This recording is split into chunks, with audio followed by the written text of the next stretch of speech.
Eh bien bonjour à tous, on se retrouve pour un nouveau point météo en ce dimanche 5 janvier 2025.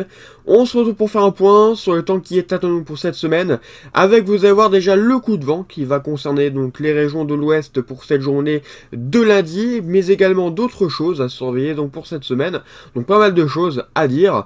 Mais avant de commencer ce point, n'hésitez pas à liker et à vous abonner, c'est très important pour soutenir la chaîne. Et on commence par les réactions et vous l'avez constaté, la neige est tombée cette nuit du côté des régions du nord. Alors certes, ça a été très temporaire, mais on a pu avoir quand même un petit saupoudrage sur certaines régions. Sur d'autres, ça a été surtout les pluies verglaçantes qui ont rendu les routes vraiment inaccessibles parfois, hein, notamment sur les autoroutes, qui ont été obligées d'être fermées.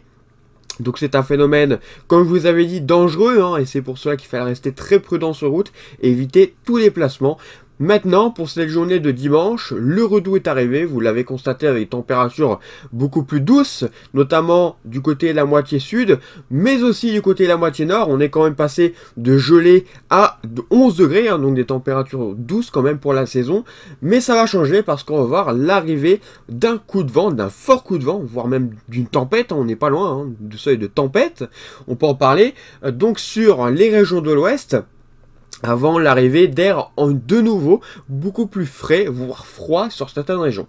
Donc, ce coup de vent va arriver, il va concerner donc les régions de l'ouest, donc de la Bretagne en passant par l'Île-de-France, en remontant par la Normandie et les Hauts-de-France, ainsi qu'en allant vers les Ardennes. C'est surtout là on attend les plus grosses rafales de vent. Je vous ai préparé une carte juste après, on va revenir en détail. Mais donc, ce coup de vent va se déplacer en direction du nord et va progressivement devenir de plus en plus fort pour atteindre ensuite donc la mer du Nord et s'évacuer loin de notre pays. Donc ensuite, on a une autre dépression qui devrait arriver donc en cours de milieu de semaine, plus particulièrement pour la journée de mercredi. Celle-ci pourrait donner un conflit neigeux sur les régions du Nord, mais sur la localisation, vous allez voir que c'est encore assez compliqué. Donc, au niveau de ce fort coup de vent, voire tempête, on aurait des régions qui seraient concernées par des vents violents, hein, donc entre la Bretagne, la Normandie, en passant par l'Île-de-France et en allant vers les Hauts-de-France et la Belgique. On pourrait même avoir de fortes rafales de vent entre la Bourgogne-Franche-Comté et la région Grand Est, le nord de la région Grand Est. Au niveau des fortes rafales de vent, on aurait des rafales entre 100 à 130 km/h localement sur les caps les plus exposés, donc de la Bretagne, ainsi que du Cotentin et de la Vendée. Donc attention sur ce secteur. Dans les terres, on serait autour des 65, 85 à 100 km/h. Donc sur ces régions, on pourrait surtout avoir des vents les plus forts, donc entre l'Île-de-France et en remontant vers la région Grand Est, le nord de la région Grand Est, les Ardennes et donc la Belgique. Donc sous averse, on pourrait même avoir des rafales à plus de 120 km/h localement, donc restez prudent sur ces régions. On pourrait également avoir de fortes rafales de vent sur la vallée du Rhône, plus précisément dans la région lyonnaise. On pourrait atteindre, pourquoi pas, les 100 km/h localement, mais sinon en général, on resterait autour des 65 à 85 km/h, si ce n'est que du côté des massifs, on pourrait avoir des rafales jusqu'à 100 km/h sur les plus hauts sommets.